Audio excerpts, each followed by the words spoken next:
Ron wasn't first. Yeah, he was. Oh, No, Rose Conley. Conley.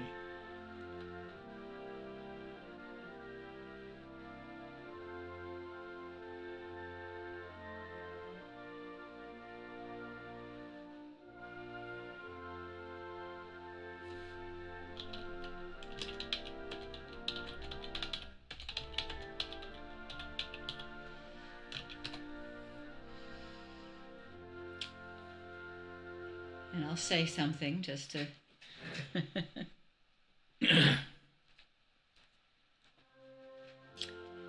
Hello and Happy New Year, everybody.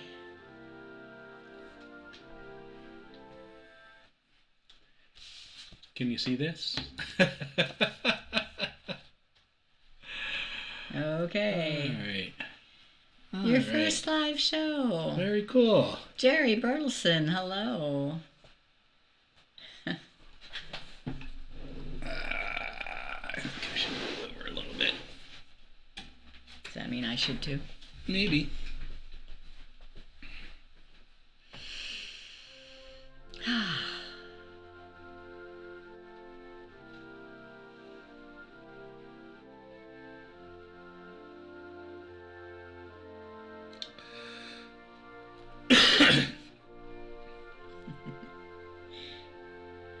With your glasses, you can see 2020, huh? I think there's going to be a lot of that this year. I'm afraid so. 2020 hindsight. I mean, that's what we should have named this episode. 2020. 2020 hindsight. Oh, it says 2 o'clock on mine. You ready? I hope I am. Hello, everyone, and welcome to episode number... Whoops. Yeah, episode 180. 182. Really amazing. This is, I started to talk about what's going on in this whole decade, and we've been doing this show for over half of this decade. Mm-hmm. Well, we are an educational show about smartphones and technology with us, Geeks On Tour. Today's beginner's lesson is how technology changed our life, or... It changes our life every year. 2020... Yeah, it should be pretty cool. So the good, the bad, and the amazing, but Chris has a quick tip. What do you have there, Chris? Oh, always something about Google Photos. And this tip is about how you change the date. It's very simple, but there's a little trick that you might want to do it a different way. I show you both in Google Photos and in Windows from this video. Hi, this is Chris Gold with Geeks On Tour, and this tutorial video is about using Google Photos to change dates on a photo, or using Windows to change the dates, and what is the difference. So why would you want to do that? Well, I was looking through an old photo album of mine, and I saw a couple pictures in here that I wanted in my Google Photos library. So I took out my phone and I used PhotoScan to do that. And to learn about PhotoScan, see episode 134 of our What Does This Button Do show. But now, what's the problem? Those photos that I snapped out of my photo album have today's date on them, whereas these photos were actually taken back in somewhere in 1978. Well, if you open the photo and swipe up, you will see the date. And unfortunately, this Android version does not have the edit. Let me show you on the iPhone. So here's Google Photos on my iPhone, and you'll see it has those same pictures. If I open it up and swipe up and tap on the date, now it has a place to change that date. So instead of 2020, I can say 1978, and January 5 is good. I don't know the exact date, I just know the approximate, and I tap Save. Now when I go back, that picture has been put in order on January 5, 1978. Now, if you have Mrs. Geek's Guide to Google Photos, you can look at page 45 and see both information about PhotoScan and about changing dates. You can do this on the computer. So if you have an Android and the app doesn't have that feature, let me show you on the computer. To change the date in Google Photos using a computer, you open the photo, you click the little I for info, you find the date and click the pencil, and now you can change that to whatever you want. So here we are at Google Photos on the computer, and notice that there are only 2 pictures left from today, and the other one is in 1978.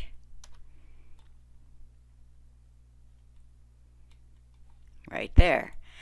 And that's fabulous. That's great. I love it. It says that this is January 1978, and as long as I am using Google Photos to look at my photos, then we're good. However, if you download this to your computer, you will see that it has the original date that this photo was actually snapped. I'll show you. So there's that picture. And on Windows, you just click on a picture, and if you have your details pane showing, and that's up here under View and Details pane, you will see it says date taken January 5, 2020. That's not the date I changed it to. So when you change it in Google Photos, you're only changing the Google Photos date, not the metadata of the picture. But watch this. It is so easy to change the date just right in Windows. So I will say 1/5 and 1978 and save. So now if I upload it from the computer to Google Photos, that will be the date it has, and it is the metadata date forevermore. So if you want to make sure that your photos have the actual metadata correct date, you might want to copy them to your computer before uploading them to Google Photos. And now you can just select them in Windows and go over here and change the date. Make sure you click Save. That's something that I forget to do. It's not there until you click Save. And now you can upload them to Google Photos. I'm in Google Photos. I click Upload from computer. And when I upload those 3 pictures and open, they will come into my library in 1978. And there they are. So if you have pictures that were scanned and you need to change the date, you can do it straight in Google Photos, but that won't be a permanent outside of Google Photos date. It's very easy to do it on Windows if you put the photos on your computer first and then upload to Google Photos.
on a regular basis in small pieces. So we come up with a lesson.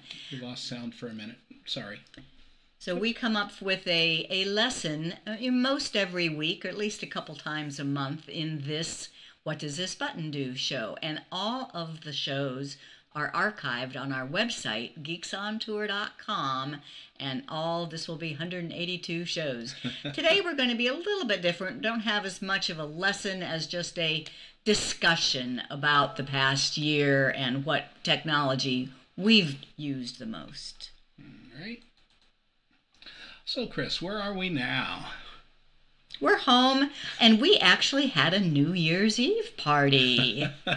Happy New Year, everybody. I'm a great believer in doing something memorable each decade. Not every year. I can't remember every year, no. But each decade. So we had a party, and we had a great time. I want to remind everybody about the Backstage Pass. It happens after this show, right? Pretty much right around 3 o'clock our time, and it's a Zoom meeting. Check the link in your email that premium members should have gotten, or go to our website and click on the member login and you'll find the link right there. Yeah, and we hope you'll join us and tell us about your best and worst technology of 2019. Uh-oh.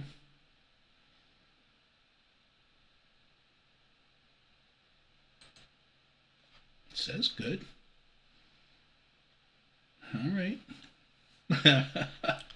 I'm a little worried. Getting some error messages here. Yeah, so anyway. So our beginner's lesson today, our year in technology, the good, the bad, the amazing, and we're hoping that it's going to be good for everyone this upcoming year. So the good, we're each going to have some good, some bad, and some not so good. So let's see how that works out. So right? I try to think about how has technology affected me the most in 2019.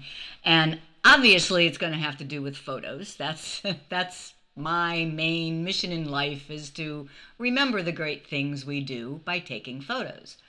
But specifically, what we've done, and it's all built into Google Photos, is each screen in each room of the house is a photo frame for us.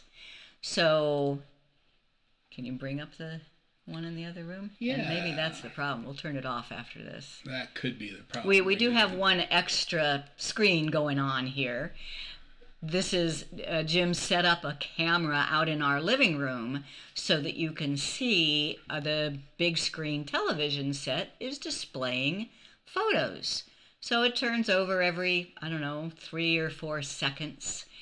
And we love that. I have the TV on almost all the time, even though we don't watch any real TV. I mean, it's either showing our photos, or I've turned on a Netflix movie or an HBO special or something like that. But just our photos is, I think, the best television there is. And more than, just that, and in this photo here, you see that we also have a small TV in the dining room, and then we have a Google Home in the bedroom and in the kitchen. Every single screen is showing our slideshows, and every single screen can be showing a different set of slides. So I do want to show you where in Google Photos that is, because it's fairly new. It used to be that you had to go into the Google Home app and set up what's called ambient mode, and it didn't make a whole lot of sense, but it still, at the bottom line, was albums. So I'm going to show you on my phone. If I go into Google Photos, I was already there.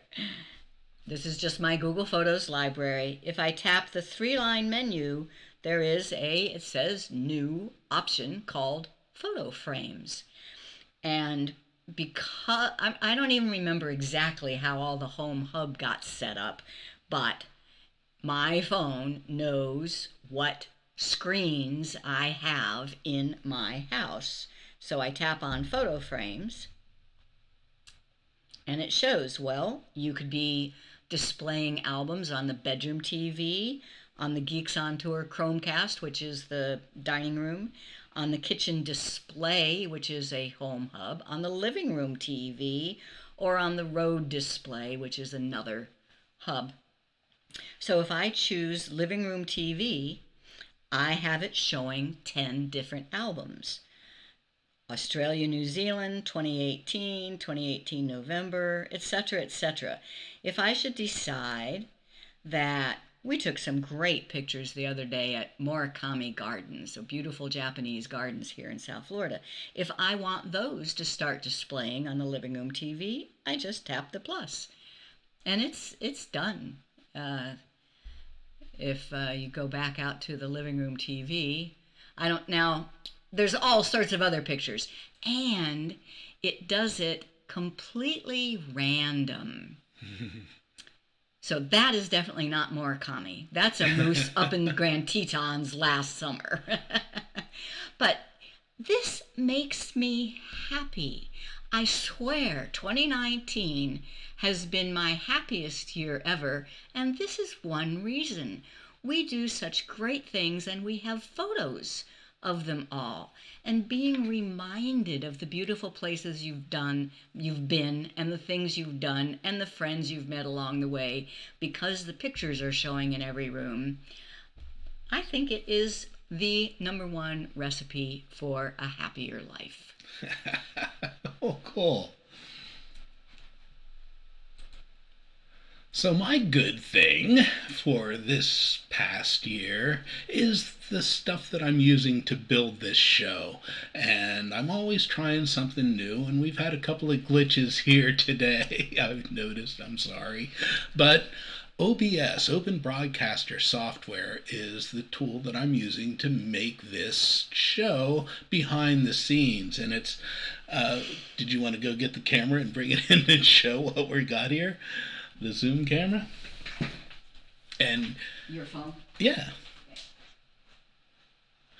Yeah, so what it is, the technology. So that's my main thing. Filmora is the video editing software, movie making software that I use, and I incorporate all kinds of things together, and our good friend Michael Daniels has been very helpful in helping me learn how to use all of this technology. So check his stuff out, and just so that's the good for me. Can you show him just a tiny bit? I mean, what I think is really amazing about Jim's setup is it. I think we need to mute that. I should leave it, right? Because we don't need it anymore, do we? You wanted to show. It's this is the show what? Show all our stuff, all my stuff. Oh! Look at all I this see stuff. What you mean. Yeah. So okay. This is my setup here, and I have my Stream Deck that I can push buttons and change. Well, that's fine. Can you just push a couple buttons and show them what it? There. So that button is labeled Chris only. Yeah. And then I have all of my... Hi, this is Chris Gold with Geeks On. And all that stuff there. So, anyway, that's my stuff. I've just been so thrilled with this technology that I have to say that that's the good for me. And it is probably one of the motivators for keeping this show going, because it's stuff that he gets to play with. But I just love those push buttons. I do too, and I can have a whole lot of different buttons behind there and different folders, and it's just a cool way to do this kind of production stuff. And she makes me do all of this stuff. And a lot of this is possible because behind us, you can't see it, is a green wall. So I let him paint. I told him to paint the whole wall green so that this green screen stuff would work really well. Yeah. As opposed to just the fabric green screens. Yeah. Just like that. Mm-hmm. So, and the green screen is just really fun, but it can look a little funky. So having this nice green wall helps a lot. Okay. And the fact that we're using YouTube Live to stream this all over the world. Yeah. I don't know if anybody from outside U.S. is watching us right Jeff now. Jeff is watching from the UK. From UK, okay. Great, cool. Great. We often have people from UK and from Australia, New Zealand. And how much does any of that cost? It's all zero. It costs nothing to do all of this stuff. Now, the editing software that I use for my video is $60. $60 one time. Yeah, everything else is free. And I'm thrilled that he's gotten into Filmora. Filmora is a video editing, because I used to do all of the video editing. I use a program called Camtasia that I've been using since long before we started doing this. All since the tutorial 2000. videos were made for nearly 20 years. I've been using Camtasia, but now that he's picked up on Filmora, and it's a product that we can teach a little bit too, he can pick out pieces of these shows and make short videos of them. He's doing the video editing using Filmora, so that's great. All right, so bad. So that probably should have been in the amazing.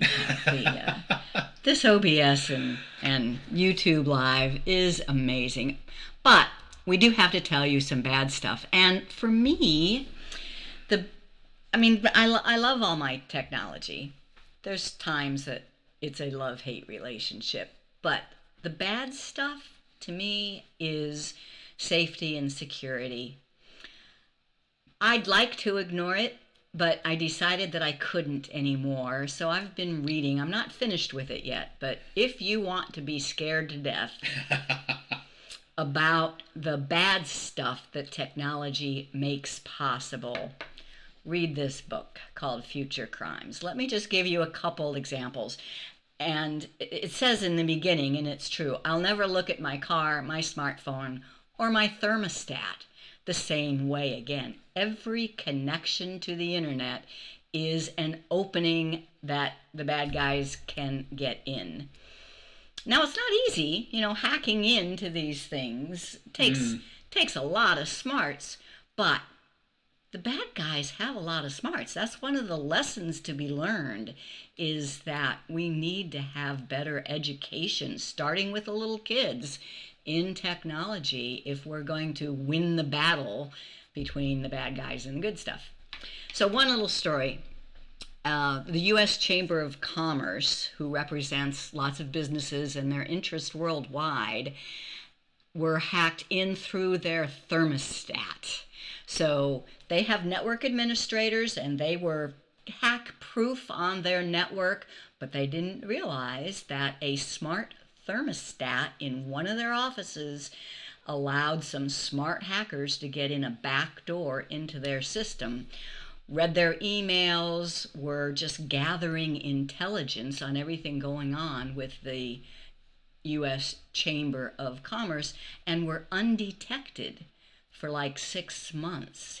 That's the scary part, that all that can be happening, until some Chinese characters started printing out of their printer. So the hackers were smart in getting in, not so much in routing their print jobs. And that's how they were found out. Another one, the story of Matt Honan, and you can look these up. His iPhone, iPad, and MacBook all got remotely wiped, clean, erased, gone by a hacker that got into his iCloud, then his Google account, then his Twitter. And all this was just some teenager halfway around the world that wanted Matt's Twitter label, his username, which was just M-A-T. Now, Matt admits that he might have been able to prevent that just with two-factor authentication. So once the hacker got into his iCloud account, he was pretty easily able to get over to his Google account. But if Matt had had two-factor authentication, wouldn't have been able to do that. So that's one good thing to learn, two-factor authentication. And we did a show on that, and we will be doing it again. And then just be skeptical of all screens. There is a story in this book about Waze. A lot of you use Waze, I know. It's a Google navigation program that tells you how to avoid traffic. Well, it was hacked by students who created thousands of fake drivers and registered them in the system, sending fake traffic jam signals, basically bringing the entire traffic of a whole city to a standstill. Imagine that in the hands of terrorists. I'm not going to change anything, though. I mean, to me, it is a risk-benefit calculation. So, for example, one thing I read is that that you should disable your fingerprint reader because it has been ruled that it's okay for police officers to ask you to unlock your phone with your fingerprint. And it's not legal for them to ask you for your passcode. So we need to have work on our laws. But to me, the convenience of using my fingerprint to unlock my phone anytime I want to far outweighs the possible risk that I'm going to end up in some cops and be in that situation. So I'm not so sure. But it doesn't mean that you shouldn't learn. You need to just know the facts and act accordingly. Okay, my bad. My bad. Is the overwhelm that's happened this year. And it's tough because I am in the market again for a new phone, and just looking at all the different phones and the different things that I can possibly use is just overwhelming. All of the new technology, all the new ways to connect. This 5G that's coming out for cellular stuff is going to really change things. Some people think it'll be for the better. A lot of people think it may not be for the better. So we'll have to check that out. And then the home automation stuff that I like to play with has gotten simpler in some ways. So somebody brand new getting into it may have an easier time than somebody like myself who started with a hub and a different thing, and I have lights and all different kinds of technology, and it's just very confusing. It does work together, but there's a lot of learning to do to make that happen, and it adds complexity. So overwhelm has been my bad. Overwhelm is every year, but it's only going to get more. Yeah. Because we are in what they're calling exponential change. You know, Right. it's the same amount, but everything is coming faster. For example, I mean, I feel like we need to buy a new car just so that we have the new features our of GPS that new cars have. Yeah, it's crazy. And I certainly want a self-driving car when they come out. Can they be hacked? Yes, but they will save many, many, many more lives than the hackers will. Okay. So now we're into the amazing, Chris. To me, the most amazing thing that we saw in this last year is augmented reality in Google Maps. And if you've been watching the show regularly, you already saw this, but I thought it was worth bringing back. Hi, this is Chris Gould with Geeks On Tour, and this little video is about a new feature in Google Maps which gives us augmented reality when using walking directions. Take a look. Here's Google Maps. I've entered my destination and I've selected walking as my travel mode. The blue dot is me, and as I turn, the blue light indicates the way I'm facing. That helps me know which direction to go, but watch this. When I tap on Live View and lift the phone, it sees my real-time surroundings, and using augmented reality, it places these big blue arrows right on the screen to let me know which way to walk. This is just so cool. It tells me it's not safe to keep the phone up in front of my face the whole time. Put it down, and it goes back to regular navigating view. But anytime I need more help, I just lift up the phone, it sees my surroundings, figures it out, and puts the augmented reality right in front of my face, like a heads-up display.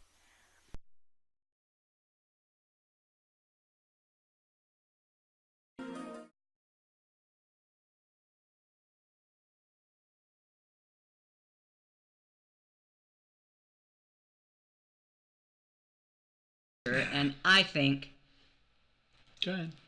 I think this Google Maps feature is just a tiny bit of the shades of things to come, and how useful. I mean, we used that in New York City. It helped a lot. It was a big help. It helped a lot to figure out where we were going. It used to be really tough to figure out where we're going, because you'd have to walk a ways before it figured out which way you were going, and then you figured out you're going the wrong way. So we would go down the wrong way, and then we'd have to turn around and come back, and I don't like it. So this augmented reality, it was interesting. We had it when it was in alpha. No, it's still in beta, I think, but we had it early on because he's a Google Maps something. Yeah. Local guide. Right. And they had a little fox. That was so cute. You would just follow, the fox would be jumping ahead of you and then turning and showing you which way to go. All I figured, they must have just decided that that was too cute, that you would get too distracted, so they just went with these arrows instead. Yeah. Okay. So now my amazing has been the internet speeds and the quantum jump, and so these are some screenshots from before, and it was just I had 22 down on my cellular AT&T and 10 up. Now those are very fast speeds, but look at what we get at home with our fiber optic and Ethernet. It's just amazing. We have gigabit, and it's nearly 750. Sometimes I even get higher speeds than that. I don't get higher speeds on uploads though, more than 52 really. That's just the way our fiber works. But the speeds are just fantastic, and most of the time we're getting really good throughput connectivity for these shows. Even the ones on the AT&T were good enough. When we were traveling this year in the van, we could do these shows live from anywhere we were. So that almost. So that has been life changing. You know, we don't have to refrain from doing the things we want to do for lack of internet. There's internet. Right. The only time this year that we didn't have internet was when we were underwater. And Scuba diving. Okay. So we're doing that again this year. That's the only way we can get away from it completely. Right. We're going to go halfway around the world to get away from y'all. We're going to go scuba diving in the Maldives, which is in the Indian Ocean. And on the way, we're going to stop over in Dubai. So I'm really looking forward to see what kind of internet speeds we get there and fancy high tech stuff. They have the tallest building in the world over there, so we're going to check that out, and maybe we'll do a show from over there. Wouldn't that be fun? Yeah. We'll do, but not from the dive boat. No, sorry. But maybe we're land based for a couple of days, so maybe we'll do that. So what about the year to come? What do you think? More. More More of the same. I'm interested to see how 5G is going to affect everything, because from what I read, there's been 1G, 2G, 3G, 4G, and now be 5G. Mm-hmm. But our experience, if 3G to 4G was the difference between riding a bicycle and getting in a car, 4G to 5G, I was going to say is like a jet plane, from a car to a jet plane, but I don't even think it's that. I think it's space shuttle difference. I think we don't have any idea how 5G is going to change our lives. Right. Let's see. Do we have any questions? Let's look over here. Richard says the problem that he has with the slideshow stuff on the other devices, it doesn't show all the pictures in an album, he says. Really? I haven't noticed that. Random, but it's hard to tell because most of our albums have a lot of pictures in them. So we might miss one. I don't pay that much attention. But yeah. They are completely random, though. Realize that. So if you have told it to play 3 albums, it doesn't play all one album to the conclusion and then start the next one. It's totally random. In fact, that's the other thing that we use it for is memory exercises.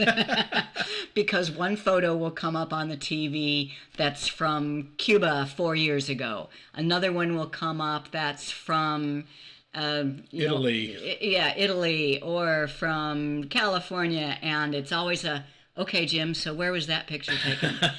Where was that one? Yeah. And the more of them that we can confidently answer, the better we feel. Yeah, we're going into that old age stuff. So somebody is looking for, let's see, is there a way to use walking afterwards to see where and how far we walk? Well, it counts your steps. Is there... Well, sure. I think so. In the maps... Timeline. Yeah, if you go to the maps 3-line menu and the timeline, it'll tell you how far you drove. And yeah, it will tell you, because I did that as a tip once when we were in Italy. We did a lot of walking in Venice, because there's not. And I posted the map from Google Maps timeline that showed exactly where we walked and said how far it was. Yeah, I'll see if I can find that link and send it to you. All right. So, Michael likes our upload speeds. Yeah, we are pretty spoiled We are here. very spoiled here. I'm not sure what the glitches earlier in the show were about, because my settings seem to be just fine and I haven't gotten those error messages before. So, what do you think? Well, I'm still looking at the and yeah, so I can show. All right. I guess that's a great question. Let me just go back. All right, so we're on Google Maps. And I haven't been outside today, but we did take a walk yesterday. So 3-line menu and your timeline. And this is today. I haven't been out of the house today, but I can tap here and go to yesterday, and it shows me the route that we took, and that was 1.4 miles, 28 minutes. But that has nothing to do with those walking directions. This is just Google Maps tracking your location if you've given it permission to. That's what that is. Timeline. Okay.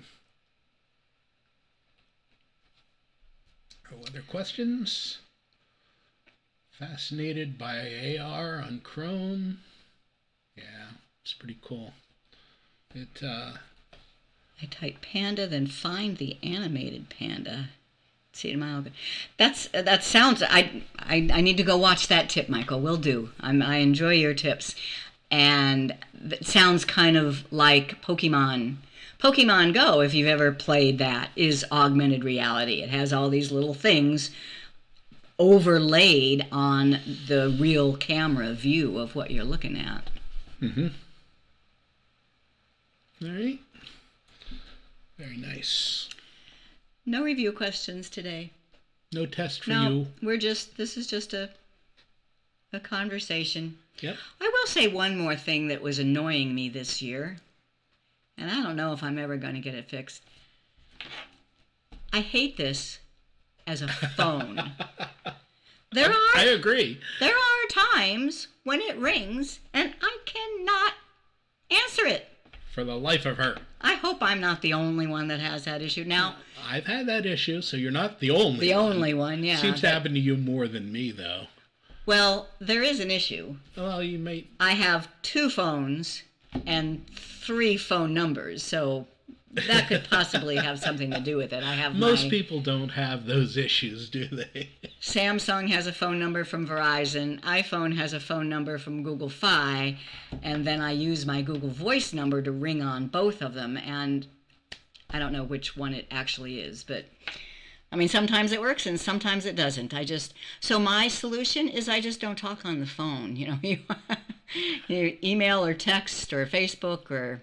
When you use Duo, it seems to work all the time. Yep. And we had our last live show was with Duo. I was using Duo. I've been using that more and more, especially since I have such trouble with just the phone. And with our special guest, Michael Daniels, yes, explaining it for us. That was great.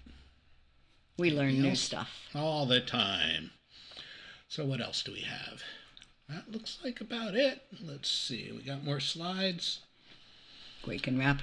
Oh yeah, I just wanted to remind people, if you are a Geeks on Tour member, I just love this compilation that I did of 2 years worth of show notes for these shows, and I printed them out and put them in a 3-ring binder. It has a table of contents in the beginning, and I can just go to any show that we've done in the last 2 years and find the notes and remember how I did something. That's always handy. All right. Well, please sign up for our free newsletters, subscribe to the channel, become a premium member, get Mrs. Geek's Guide to Google Photos at Amazon, and go ahead and, if you're liking this, click on that thumbs up down there. Oh, I have another push button that I haven't tried yet. Oh, yeah.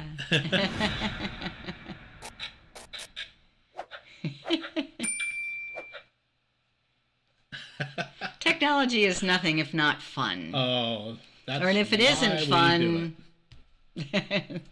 then got to get another one. Got to get another one. All right. Let's see. Any other questions? I don't see anything there. Duo is outstanding. We agree. Especially on the Google Nest Hub Max with the camera. I guess we're going to have to get one of those now. Yeah, we don't have one of those. We have the older ones. Yeah.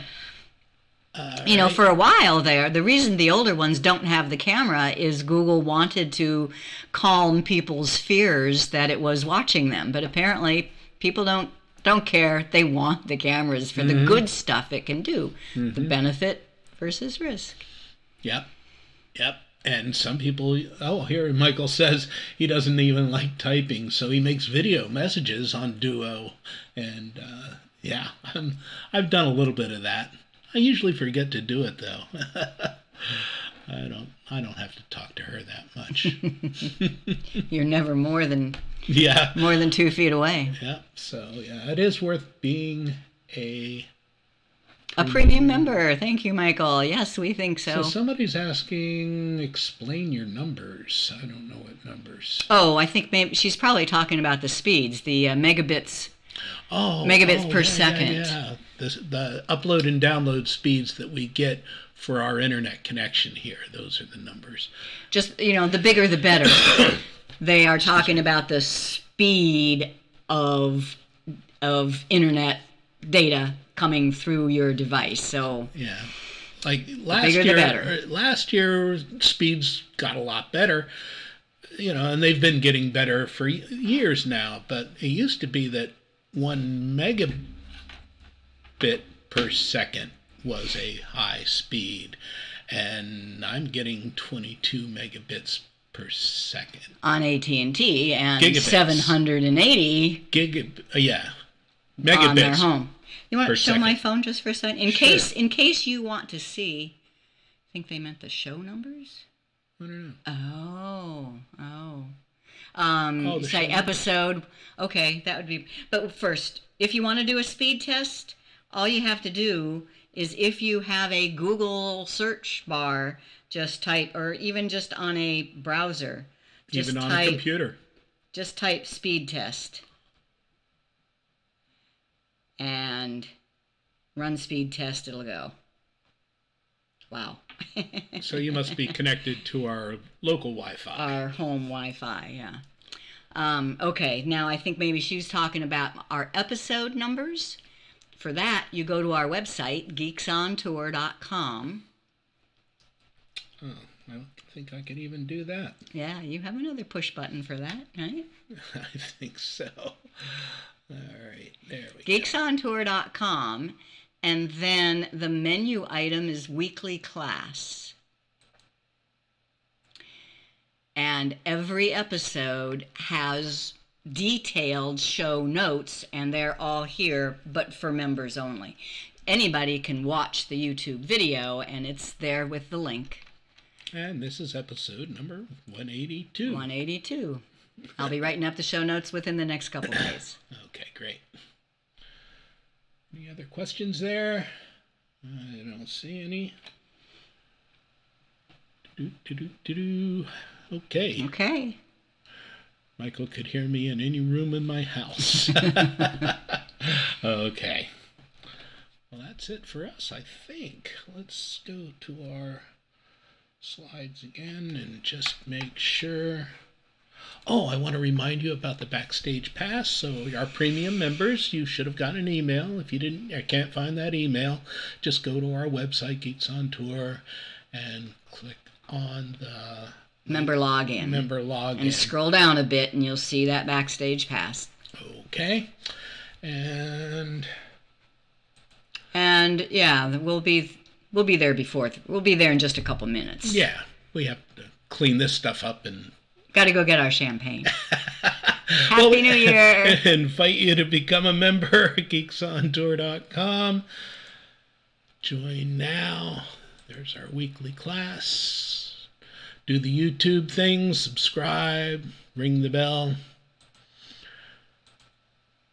No questions? No questions this week. And so that's it for us. Anything else? I'm Chris. And I'm Jim. We're Geeks on Tour. And we'll see you next time. Bye-bye. Keep pushing those buttons. See you backstage.